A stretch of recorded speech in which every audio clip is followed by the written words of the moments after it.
যে সাঁতার কেটে বরফে ঘেরা আটলান্টিক মহাসাগর হয়তো পাড়ি দেওয়া সম্ভব হলেও হতে পারে, কিন্তু নাম্বার পার্সন ও টেন্স এই তিনটার কম্বিনেশন ছাড়া কোশ্চিনকালেও ভালোভাবে ইংরেজি শেখা সম্ভব হতে পারে না। ইন্ডিফিনিট টেন্সে সাবজেক্ট যদি থার্ড পার্সন সিঙ্গুলার নাম্বার হয় তাহলে মূল পর্বের শেষে সর্বদা এস বা ইয়েস যোগ করতে হয়। তাহলে কি এসে গেল? আজকাল ফেসবুক, ইন্টারনেট আর ইউটিউবে গেলেই দেখতে পাই স্পোকেন স্পোকেন আর স্পোকেন। ইংলিশ গ্রামারের কথা যেন বেমালুম ভুলেই যাচ্ছে। মনে রাখতে হবে, ধান ছাড়া যেমন চাল হয় না, আবার চাল ছাড়াও চিড়ে হয় না, ঠিক তেমনি গ্রামার ছাড়া স্পোকেন ইংলিশ হলেও তা শুদ্ধ হয় না। এভাবেও বলা যেতে পারে, হাইড্রোজেন আর অক্সিজেনের সংমিশ্রণ বা রাসায়নিক বিক্রিয়া ছাড়া যেমন পানি হয় না, ঠিক তেমনি নাম্বার পার্সন ও টেন্সের হিসাব নিকাশ ছাড়া বা এই তিনটার কম্বিনেশন ছাড়া কখনই একটা ইংরেজি সেন্টেন্স হতে পারে না। আমার এতগুলো ম্যাটারিক্যাল কথা বলার পেছনে একটাই কারণ, ইংরেজিতে নাম্বার পার্সন ও টেন্সের গুরুত্ব কতটুকু তা বিশ্লেষণ। আসসালামু আলাইকুম, hello viewers, this is Masum teaching and মোটিভেশনের সবাইকে শুভেচ্ছা ও স্বাগতম। আজকের আলোচনার বিষয়, what is the basic need to make English sentence. So no more late, let's get started. Into you, I should be over all the butterflies, but I'm into you, and baby, even on our worst night. Welcome back to Masum studio. Spoken as an adjective এর আবিধানিক বাংলা অর্থ কি? উচ্চারিত, নিকেতিত, উদ্ধৃত, এই তো। আরেকটু advance হলে সর্বস্ব এইটুকু বলা যায়, স্পোকেন মানে কথোপকথন, মনের ভাব প্রকাশ করার একটা মাধ্যম, যা আমরা বাংলায় বলে থাকি এ রিক্সা যাবে। এই বাক্যটি ব্যাকরণগত যেমন ভুল, next week you will got your salary, এই সেন্টেন্সটি ঠিক তেমনি গ্রামাটিক্যাল কিংবা টেন্সগত একটা মারাত্মক ভুল। কেননা ফিউচার টেন্সে কোনো ভার্বের পাস্ট ফর্মের ব্যবহার নেই, হয়তো মূল ভার্বের প্রেজেন্ট ফর্ম, নয়তো মূল ভার্বের পাস্ট পার্টিসিপল ফর্ম। কেউ যদি আমাদের সাথে কোনো একটা ভুল সেন্টেন্স বলে, যেমন আর ইউ নো মি, এই বাক্যটি দিয়ে বক্তার মনের ভাব বুঝে নিতে পারে, কিন্তু এই সেন্টেন্সটি যখন কোনো গ্রামার দিয়ে বিশ্লেষণ করি তাহলে সেন্টেন্সটি 100% ভুল, যা প্রায় অনেকেই না জেনে এই কমন মিস্টেকটা করে থাকে। কেননা এর সঠিক ইংরেজি হবে ডু ইউ নো মি। পক্ষান্তরে আমাদের একটা কথা মনে রাখতে হবে, বি ভার্বের পরে হয়তো মূল ভার্বের আইএনজি ফর্ম হবে, নয়তো মূল ভার্বের পাস্ট পার্টিসিপল ফর্ম হবে। কেউ যদি আমাদের সাথে একটা ভুল সেন্টেন্স বলে, যেমন আইডেন্টি, তখন আমরা কি তার ভুল ধরবো নাকি মনের ভাব বুঝে নেব? স্পোকেনের ক্ষেত্রে রাইট ও রং ইট ডাজন্ট ম্যাটার, ভুল হলে ভালো আর গ্রামাটিক্যাল ভুল না হলে আরও অনেক ভালো। If you practice English regularly you will be able to speak English fluently, if you don't practice English regularly you will not able to speak English fluently. কথায় আছে, লিখতে লিখতে লেখক, গাইতে গাইতে গায়েন, বাইতে বাইতে বায়েন, বলতে বলতে বক্তা, না বকতে না বকতে তক্তা। আমার মূল কথা বলার জন্য কিংবা মনের ভাব প্রকাশ করার জন্য স্পোকেন ঠিক আছে, তার মানে এই নয় যে স্পোকেনই সব, এটা দিয়েই সব কিছু হয়ে যাবে, আর কোনো কিছুরই দরকার নেই। তাহলে শুধু বাংলাদেশে প্রায় 4 থেকে 5 কোটি শিক্ষার্থী রয়েছে, এদের পরীক্ষার খাতায় যদি কেউ লিখে আইডেন্টি কিংবা you will got your salary in the next month, তাহলে কি হবে? নিশ্চয়ই সেন্টেন্সগুলো কেটে দিবে। তো ইংলিশ সিলেবাসে যে number, person, tense, degree, nation, voice কিংবা ট্রান্সফরমেশন অফ সেন্টেন্স ইত্যাদি রয়েছে, তা শুধু স্পোকেন দিয়ে কি রিকভার করা সম্ভব? আমার কথা হলো, আমরা কি লাঠি দিয়ে স্কেল পরিমাপ করব নাকি স্কেল দিয়ে লাঠির মাপ পরিমাপ করব? ঠিক তেমনি স্পোকেন দিয়ে গ্রামার নয়, বরং গ্রামার দিয়ে স্পোকেনকে বিচার বিশ্লেষণ করতে হয়। কয়েকটি উদাহরণ দিলে এই বিষয়টা বুঝতে আরও অনেক সুবিধা হবে। এক্সাম্পল, আমি যাই, আই গো, আমরা যাই, উই গো, তুমি বা তোমরা যাও, ইউ গো, তারা যায়, দে গো। কিন্তু যখনই বলবো সে যায়, হি গোজ। কেন এমনটা হলো? সব সাবজেক্টের পরে গো, কিন্তু হির পরে কেন গোজ হলো? হি কি দোষ করেছে? প্রশ্ন এসে যায়, ঠিক কি না? উত্তর হলো, প্রেজেন্ট ইনডিফিনিট টেন্সে সাবজেক্ট যদি থার্ড পারসন সিঙ্গুলার নাম্বার হয় তাহলে মূল পর্বের শেষে সর্বদা এস বা ইয়েস যোগ করতে হয়। তাহলে কি এসে গেল? সেই নাম্বার পারসন ও টেন্স। এক্ষেত্রে শুধু একটা কথা বলতে চাই, ইংরেজিতে বাক্য গঠন করতে হলে নাম্বার, পার্সন ও টেন্স এই তিনটার কোনো বিকল্প নাই। তবে ইংরেজিতে সেন্টেন্স তৈরি করার সময় সাবজেক্টের পরে নাম্বার, পার্সন ও টেন্স অনুযায়ী যদি কেউ মূল ভার্ব বসাতে পারে তাহলে 95% কাজ সম্পন্ন হয়ে যায়।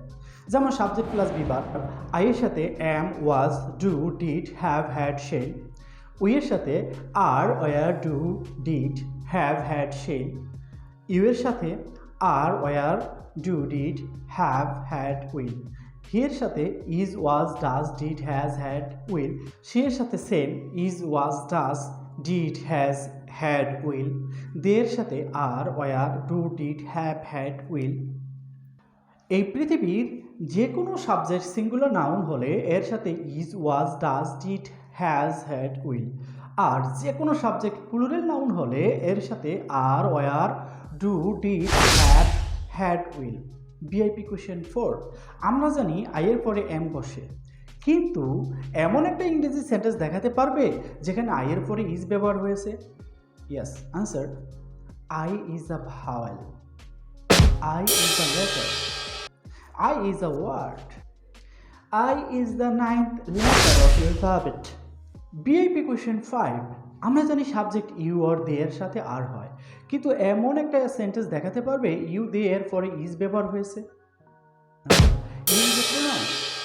দে is a third person plural number. এখন আমরা শিখব নাম্বার পারসন কি এবং কাকে বলে। যে বিষয়টি বাদ দিয়ে নির্ভুলভাবে ইংরেজি শেখা, জানা, বোঝা কখনোই সম্ভব না, সেটা হলো নাম্বার এবং পার্সন। নাম্বার সংখ্যা বা সংখ্যার ধারণা।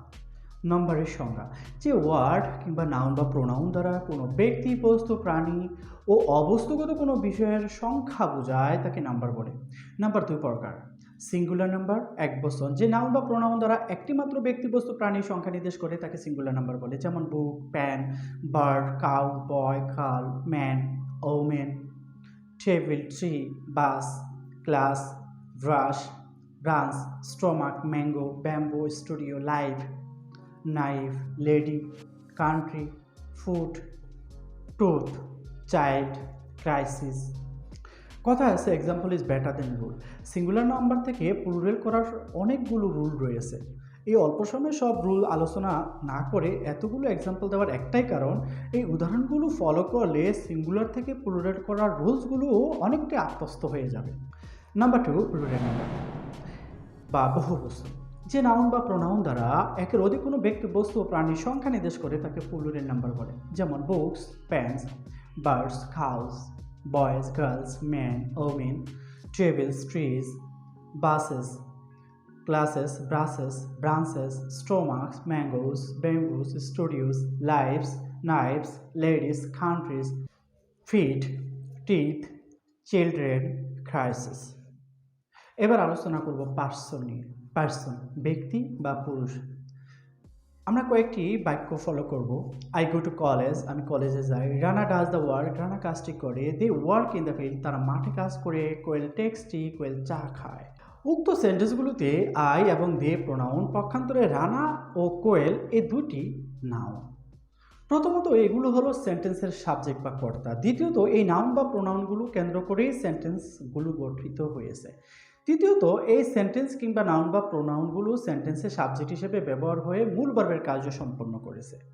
এখন আমি পার্সন কাকে বলে সংজ্ঞা দিতে দেরি হবে, কিন্তু বুঝতে দেরি হবে না। পার্সন যে নাউন বা প্রোনাউনকে কেন্দ্র করে সেন্টেন্স গড়ে ওঠে তাকে পার্সন বলে, অথবা যে নাউন বা প্রোনাউন সেন্টেন্সে শুরুতে সাবজেক্ট হিসেবে বসে মূল ভার্বের কার্য সম্পন্ন করে তাকে পার্সন বলে। আরও সহজ করে বললে, সহজ কথায় যাকে কেন্দ্র করে কোনো সেন্টেন্স গড়ে ওঠে তাকে পার্সন বলে। পার্সন 3 প্রকার। First person, second person, third person. প্রথমে আলোচনা করব ফার্স্ট পার্সন নিয়ে। ফার্স্ট পার্সন উত্তম পুরুষ বা প্রথম পুরুষ। বক্তা নিজেকে বা নিজেদের উদ্দেশ্য করে কিছু বলতে বা বোঝাতে যে প্রোনাউনের আশ্রয় নেয় তাকে ফার্স্ট পার্সন বলে। First person singular, I, me, my, mine, myself. First person plural, we, us, our, ourselves. Number 2 second person মধ্যম পুরুষ। বক্তা উপস্থিত কাউকে উদ্দেশ্য করে কিছু বোঝাতে যে প্রোনাউনের আশ্রয় নেয় তাকে সেকেন্ড পার্সন বলে। Second person singular, you, you, your, yourself. Second person plural, you, you, your, yourselves. Third person বা নাম পুরুষ। বক্তা অনুপস্থিত কাউকে উদ্দেশ্য করে কোনো কিছু বোঝাতে যে নাউন বা প্রোনাউনের আশ্রয় নেয় তাকে থার্ড পার্সন বলে। Third person singular, he, she, boy, girl, man, women, book, pen, this, that, it, city, river, country, etcetera. Third person plural, they, boys, girls, men, women, books, pens, this, those, its, city, rivers, countries, etcetera. In a word, এক কথায় সবচেয়ে সহজ করে বললে, I, আমি, we, আমরা, you, তুমি, you, তোমরা, এই চারটা ছাড়া দুনিয়ার যা কিছু আছে সব থার্ড পার্সন। তবে সংখ্যা একটি মাত্র বোঝালে থার্ড পার্সন সিঙ্গুলার, আর একের অধিক বোঝালে থার্ড পার্সন প্লুরাল। সহজ ভাষা, আমি, আমরা, তুমি, তোমরা ছাড়া দুনিয়ার যা কিছু আছে সব থার্ড পার্সন। সংখ্যা একটি বোঝালে থার্ড পারসন সিঙ্গুলার, একের অধিক বোঝালে third person plural. VIP question 6। আমার প্রতিটা বিআইপি কোশ্চেন সবার জন্য এতটাই গুরুত্বপূর্ণ, যে কোনো ভাইবা পরীক্ষায় ফেস করতে গেলে এই প্রশ্নগুলোর সম্মুখীন হওয়ার সম্ভাবনা বেশি। কেননা আমি নিজেও অনেক প্রশ্নের সম্মুখীন হয়েছি, অনেক ভাইবায় নিজেও ফেস করেছি। কী ধরনের প্রশ্ন করতে পারে সেই অভিজ্ঞতা থেকে আমার নিজে রিসার্চ করা এমন কিছু বিষয় আমি এখানে ইনক্লুড করেছি, যাতে করে আমার এই টিউটোরিয়াল থেকে সবাই উপকৃত হতে পারে। VIP question 6। সাধারণত সাবজেক্ট সেকেন্ড পারসন ও থার্ড পারসনের সাথে শেল বসে না, কিন্তু এমন কোনো সেন্টেন্স আছে কি ইউ, হি অথবা দেয়ের পরে শেল ব্যবহার হতে পারে? Yes. Do the work accordingly, otherwise you shall not get your salary in the next month. পরিশেষে আমি আবারও একটা কথা মনে করিয়ে দিতে চাই যে সাঁতার কেটে বরফে ঘেরা আটলান্টিক মহাসাগর হয়তো পাড়ি দেওয়া সম্ভব হলেও হতে পারে, কিন্তু নাম্বার, পারসন ও টেন্স এই তিনটার কম্বিনেশন ছাড়া কোশ্চিনকালেও ভালোভাবে ইংরেজি শেখা সম্ভব হতে পারে না। নেক্সট টিউটোরিয়ালে ওয়ার্ড, সেন্টেন্স ও টেন্স নিয়ে আলোচনা করব ইনশাল্লাহ। ভালো লাগলে চ্যানেলটি সাবস্ক্রাইব করুন, ভালো না লাগলেও দেখতে থাকুন। আশা করি দেখতে দেখতে ভালো লেগে যাবে। ধারাবাহিক টিউটোরিয়াল কিংবা সবার আগে আমার ভিডিওর নোটিফিকেশন পেতে পাশের বেল আইকনটি ক্লিক করুন। পরবর্তী টিউটোরিয়াল দেখার আমন্ত্রণ জানিয়ে সবার সুস্বাস্থ্য ও মঙ্গল কামনা করে আজকে এখানে শেষ করছি। আল্লাহ হাফেজ, অল দ্য বেস্ট।